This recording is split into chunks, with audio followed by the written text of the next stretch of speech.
Cuán firme cimiento se ha dado a la fe. A través de la Biblia, un análisis de la Biblia libro por libro que le ayudará a crecer espiritualmente. Estos estudios fueron diseñados por el Dr. J. Vernon McGee. Acompáñenos en este fascinante recorrido a través de la Biblia. La palabra de Dios. Bienvenido a través de la Biblia, el programa donde conocemos a Dios en su palabra. Soy su anfitrión, Heiel Ortiz, y junto al maestro Samuel Montoya estaré haciéndole compañía en nuestro recorrido por toda la palabra de Dios. Hoy, el autobús bíblico nos lleva a Miqueas capítulo 1, versículo 13 en adelante. Antes de iniciar el estudio bíblico de hoy, quiero compartir algunas informaciones interesantes de este corto pero interesante libro. Como sabemos, la autoría es de Miqueas, cuyo nombre significa «¿Quién como Jehová?». Fue un profeta del siglo 8 a.C., contemporáneo a los profetas Isaías, Oseas y Amós. El libro de Miqueas consta de 7 capítulos y contiene profecías y mensajes tanto de juicio como de esperanza. Miqueas denuncia los pecados y la corrupción de Israel y Judá, pero también predice la restauración y el futuro reinado del Mesías. El tema principal del libro de Miqueas es la justicia de Dios y la necesidad de vivir en armonía con los principios divinos. Miqueas condena la opresión de los pobres y los débiles, así como la idolatría y la injusticia social, y llama al arrepentimiento y a la renovación espiritual. El libro de Miqueas contiene varias profecías sobre el Mesías, incluida la profecía del lugar de nacimiento del Mesías en Belén, específicamente en el capítulo 5, versículo 2, que fue citada en el Nuevo Testamento como una referencia al nacimiento de Jesucristo. Miqueas emplea un estilo poético y retórico en su escritura, con imágenes vívidas y una fuerte condena de la injusticia. Su estilo es similar al de otros profetas contemporáneos como Isaías y Amós. Espero que estas informaciones sean de interés y le ayuden a comprender un poco más este pequeño pero interesante libro de Miqueas. Iniciemos nuestro tiempo de estudio en oración. Padre Celestial, estamos agradecidos por el privilegio que tenemos de poder estudiar tu palabra. Venimos con corazones sinceros y humildes para ser enseñados por ti. Que este sea un tiempo de edificación para nuestras vidas. En el nombre de Jesús te lo pedimos. Amén. Y ahora iniciamos nuestro recorrido bíblico de hoy con las enseñanzas del Dr. McGee en la voz de nuestro maestro Samuel Montoya. Continuamos hoy, amigo oyente, viajando por el libro del profeta Miqueas. Estamos todavía en el capítulo 1 y si usted tiene su Biblia a mano, estamos seguros que ya ha buscado este pasaje y le indicamos que vamos a continuar nuestra lectura con el versículo 13, aunque ya hemos hablado de esto anteriormente. Pero para unir lo que dijimos antes y lo que vamos a decir ahora, vamos a hacer precisamente esto, vamos a juntar estas dos partes. Y queremos decir aquí que la pequeña profecía de Miqueas ha sido mal entendida por muchos, porque comienza con juicio en sus 3 primeros capítulos, y hay muchos que llaman a esto juicio. En realidad, no creemos que ese sea el mensaje importante en este libro, aunque es lo primero que se menciona aquí en Miqueas. Debemos decir que es juicio y redención, juicio y salvación. Creemos que estas dos cosas necesitan ser colocadas juntas, el juicio y la redención de Dios. Y aún en el capítulo 2, en el cual vamos a entrar hoy, podemos encontrar otros de estos sorprendentes pasajes que miran hacia el futuro y nos hablan de la liberación que vendrá. Pero este hombre es como Jeremías, como indicamos en el programa anterior. El mensaje que él presentó quebrantó su propio corazón, el mensaje que él mismo dio.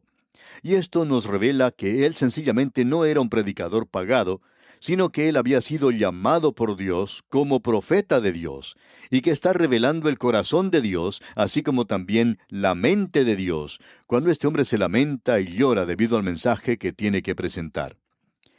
En este primer capítulo, el mensaje es en su gran mayoría dirigido como juicio a las áreas urbanas, y existían en ese entonces 10 centros urbanos diferentes que son mencionados aquí, comenzando con Samaria, la capital del Reino del Norte, y Jerusalén, la capital del Reino del Sur. Estas dos ciudades, estos dos grandes centros de población, fueron los que en realidad llevaron a las dos naciones a la idolatría. Y junto con la idolatría se presenta aquí la peor clase de abominación, no solo de sacrificios humanos, sino en realidad los pecados de inmoralidad crasa que se asociaban con estos lugares altos y la idolatría. En nuestro programa anterior dijimos que se mencionaban varios lugares, varias ciudades, y cada una de ellas tenía un significado en particular. Y uno comienza con Samaria y luego sigue al sur y pasa a Jerusalén. Y en el versículo 13 llegamos a Laquis. Ahora el versículo 13 vamos a leerlo otra vez, y dice: Uncid al carro bestias veloces, oh moradores de Laquis, que fuisteis principio de pecado a la hija de Sión, porque en vosotros se hallaron las rebeliones de Israel. La acusación que él hace aquí es que Laquis se encontraba situada al suroeste de Jerusalén y cerca de Gat, y era un lugar donde la idolatría del norte había sido llevada especialmente por Acab y Jezabel. Esto comenzó, por supuesto, con Jeroboam, quien levantó 2 becerros de oro. Uno de ellos se encontraba en Samaria. Todo eso se fue a Laquis, pero relacionado con la adoración de esto, existía también la adoración del sol. Usted recuerda que, en la mitología griega, Apolo cruzaba el firmamento en un carruaje tirado por caballos. Cada mañana él hacía esto. Ahora Laquis era en realidad una ciudad de caballos. Allí es donde estaban las caballerizas. Había grandes caballerizas en ese lugar y se utilizaban en la adoración idolátrica. Se utilizaban en relación con eso. Y eso llevó al reino del sur a la idolatría. Así fue como ellos introdujeron eso. Ahora en el versículo 14 dice: Por tanto, vosotros daréis dones a Moreset Gat. Las casas de Aksib serán para engaño a los reyes de Israel. Y eso es, por supuesto, la ciudad de donde provenía el profeta Miqueas. Se encontraba en el reino del sur. Y él dice: las casas de Aksib serán para engaño a los reyes de Israel. Ahora Aksib quiere decir ciudad mentira. Y esta gente hacía honor a su nombre. Y en realidad todas estas ciudades mencionadas vivían o hacían honor a su nombre. Así es que esta es la ciudad mentira. Era una ciudad que había estado entregada a la mentira. La palabra que se utiliza aquí proviene de una palabra del Antiguo Testamento que tiene que ver con arroyos. Los arroyos que existen en Israel son muy similares a los de cualquier otra zona un poco montañosa. En algunas zonas hay ríos o arroyos que durante la época de verano se ven secos, pero cuando comienza a llover crecen mucho y parecen ríos. Pero en la temporada de sequía no hay ni una gota de agua allí. Es algo muy seco. En el invierno, en cambio, cuando llueve mucho, eso se convierte en un verdadero torrencial. Pues bien, Israel tiene muchos de esos arroyos. Uno puede ver que en cierto tiempo el agua corría por ellos. Y allí sucede lo que en algunos lugares se conoce como inundaciones repentinas. Las tenían en el desierto. Lo que era algo completamente seco como el polvo, en pocos minutos se convierte en una violenta inundación. Y estos arroyos sugieren en realidad una ciudad mentira. Es decir, que han prometido ser de ayuda al reino del norte, pero no lo son. En realidad, ellos no ofrecieron ninguna ayuda. Y este lugar se encuentra cerca de Adulam. Esa es la cueva, usted recuerda, en la cual se ocultó David, allí mismo en ese lugar. Allí hay árboles y palmeras, y es un lugar muy fértil. Hasta hay cascadas, porque existe allí un manantial situado a unos 125 metros sobre el nivel del oasis, en un rincón muy hermoso. Es llamado Engadi, y así era conocido en los tiempos del Antiguo Testamento. Así es que tenemos aquí que se nos dice: las casas de Aksib serán para engaño a los reyes de Israel. Parecería que iban a tener agua en ellos. Parecería que ellos iban a ser de ayuda, pero no lo fueron. Y en el versículo 15 de este capítulo 1 de Miqueas, leemos: Aún os traeré nuevo poseedor, oh moradores de Maresa, la flor de Israel huirá hasta Adulam. Aquí tenemos una sugerencia de que podría venir ayuda para ellos, pero no en ese momento. Pero es una sugerencia, y debemos confesar que es una sugerencia muy débil, de que habría un heredero del linaje de David que vendría y les libraría. Y uno de sus nombres era Fiel, fiel y verdadero. Y éste viene a librarles. Él no vendrá de la ciudad mentira de ninguna manera, pero en esa ocasión ellos son engañados, engañados grandemente. Y no vino a ellos ninguna ayuda cuando los asirios bajaron desde el norte y arrasaron con la tierra. Ahora Él los llama para que se lamenten como nación. Y en el versículo 16 leemos, Ráete y trasquílate por los hijos de tus delicias, hazte calvo como águila, porque en cautiverio se fueron de ti.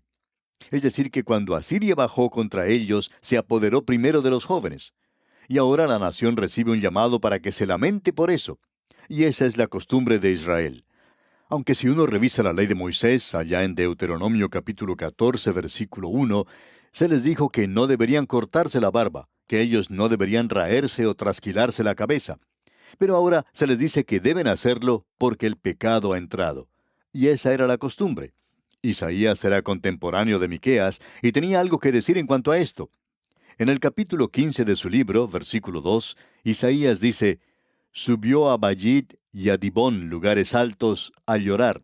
Nuevamente se mencionan los lugares de idolatría. Sobre Nebo y sobre Medeba aullará Moab. Toda cabeza de ella será rapada y toda barba rasurada. Esa era la señal de luto, de un lamento profundo. Ellos habían perdido a sus hijos y este es el juicio que había venido sobre ellos. Ahora con esto entramos al capítulo 2 de Miqueas. Y aquí tenemos el segundo mensaje de este profeta. Y en este mensaje, él describe pecados específicos.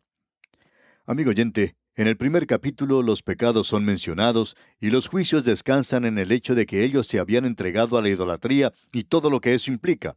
Representaba una crasa inmoralidad.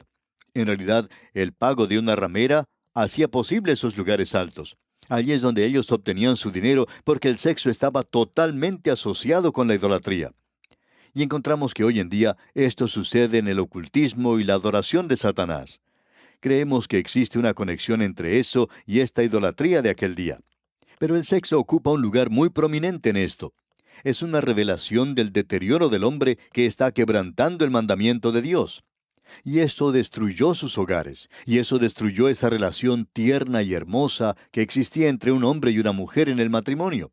Y no hay nada que pueda arruinarlo más que esto mencionado aquí, porque Dios dio a la mujer para dar, y el hombre es quien recibe.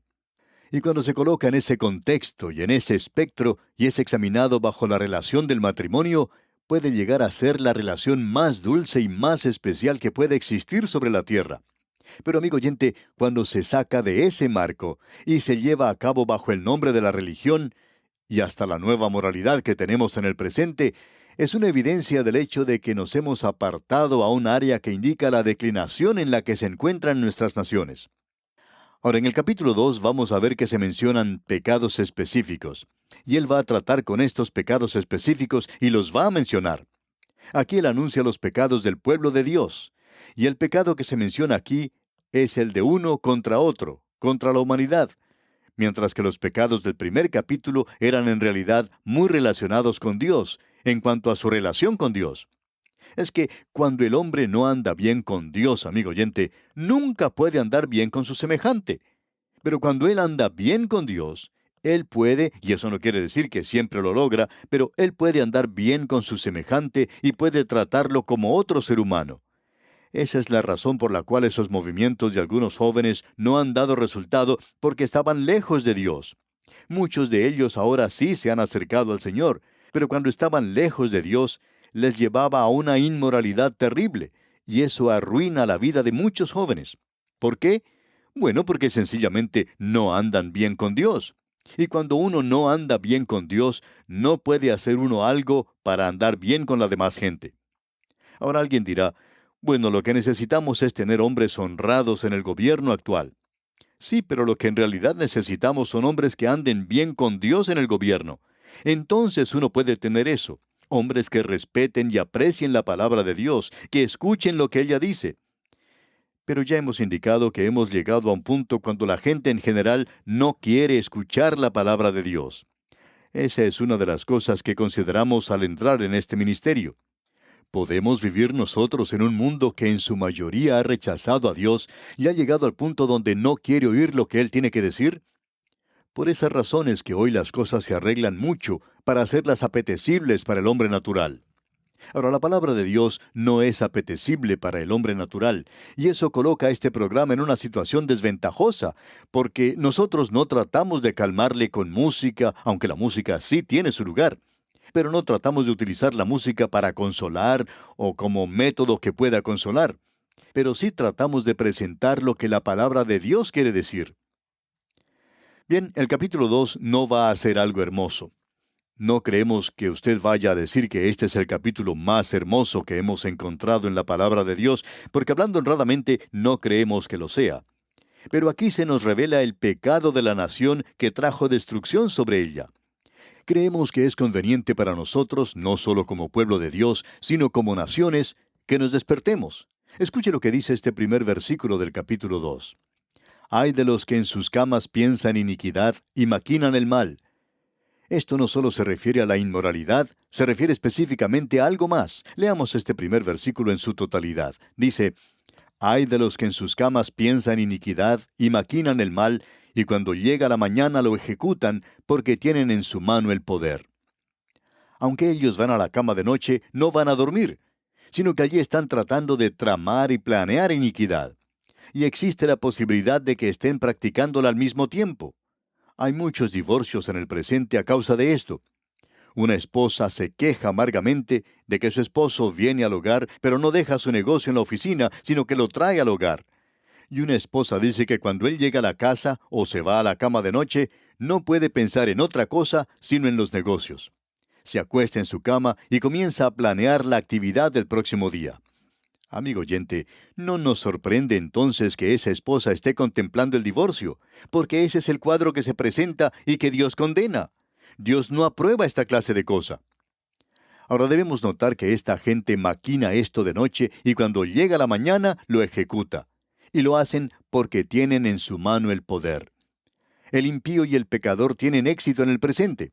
Hablando honradamente, la riqueza de muchos países no está en las manos de gente piadosa.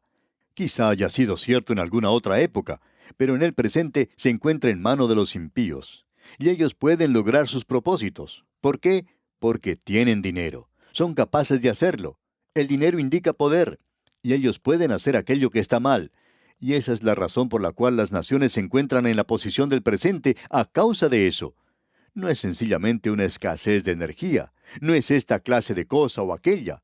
O si este plan da resultado, o si habrá que utilizar otro, o si este partido tiene razón o está equivocado.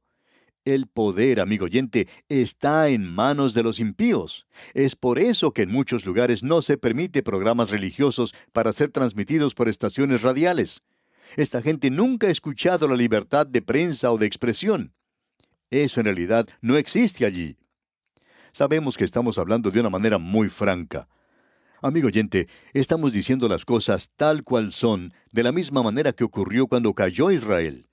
Y el profeta Miqueas, como ya hemos notado, presenta una filosofía de un gobierno humano, y Dios la sigue. Y si usted no lo cree, pues puede ver lo que dice la historia. Esta es la manera en que han caído muchas grandes naciones. Cuando la riqueza y el poder caen en las manos de unos pocos impíos, Dios actúa, porque Dios siempre ha estado del lado del pobre. Alguien decía que debe ser que a Dios le gustan los pobres porque ha hecho tantos de ellos. Él sabía lo que era ser pobre, y muchos de nosotros sabemos lo que es eso también. Ahora esta gente maquina esto. El escritor del libro de Proverbios tiene algo que decir en su tercer capítulo, versículos 27 y 28. Dice, no te niegues a hacer el bien a quien es debido cuando tuvieres poder para hacerlo. No digas a tu prójimo, anda y vuelve y mañana te daré, cuando tienes contigo qué darle. Hay personas que tienen dinero y que lo utilizan mal, por lo menos lo utilizan en una manera que no es necesaria, y luego dicen, si esto hubiera dado para tal y cual obra, ¿cómo hubiera yo dado para la obra del Señor? Bueno, tal gente no tenía ninguna intención de darlo para la obra del Señor. Eso estaba utilizado en algo diferente que no podía ser llamado un asunto bueno o de Dios. Amigo oyente, El escritor del libro de Proverbios dice, no te niegues a hacer el bien a quien es debido cuando tuvieres poder para hacerlo. Así es que podemos hacerlo si queremos, porque es así cuando podemos. Porque el poder para hacer el mal está en las manos de los impíos y ellos no están tratando de hacer el bien. Y en realidad esa es la razón por la cual todos esos programas que los gobiernos diseñan para ayudar a los pobres han caído en la más crasa forma de deshonestidad. ¿Por qué? Por esta misma razón. Es imposible lograr que personas deshonestas hagan bien a los demás. No sé por qué a veces pensamos que esto se puede hacer. Usted recuerda que el Señor Jesucristo mismo dijo, ¿acaso se recogen uvas de los espinos? Usted está perdiendo su tiempo si está tratando de conseguir frutos buenos de los abrojos. Uno no los puede obtener de esa manera. Esa no es la forma de recogerlos. Bien, amigo oyente, vamos a detenernos aquí por hoy. Continuaremos, Dios mediante, en nuestro próximo programa. Le invitamos a sintonizarnos. Mientras tanto, le recordamos leer todo el capítulo 2 de la profecía de Miqueas que estamos estudiando. De esa forma estará usted mejor informado de su contenido y podrá obtener el mayor provecho posible de este estudio bíblico.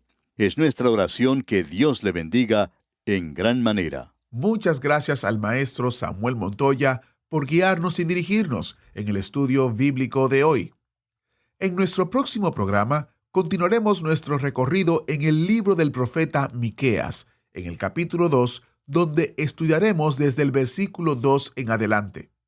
En esta porción leemos: codician las heredades y las roban, y casas y las toman, oprimen al hombre y a su casa, al hombre y a su heredad.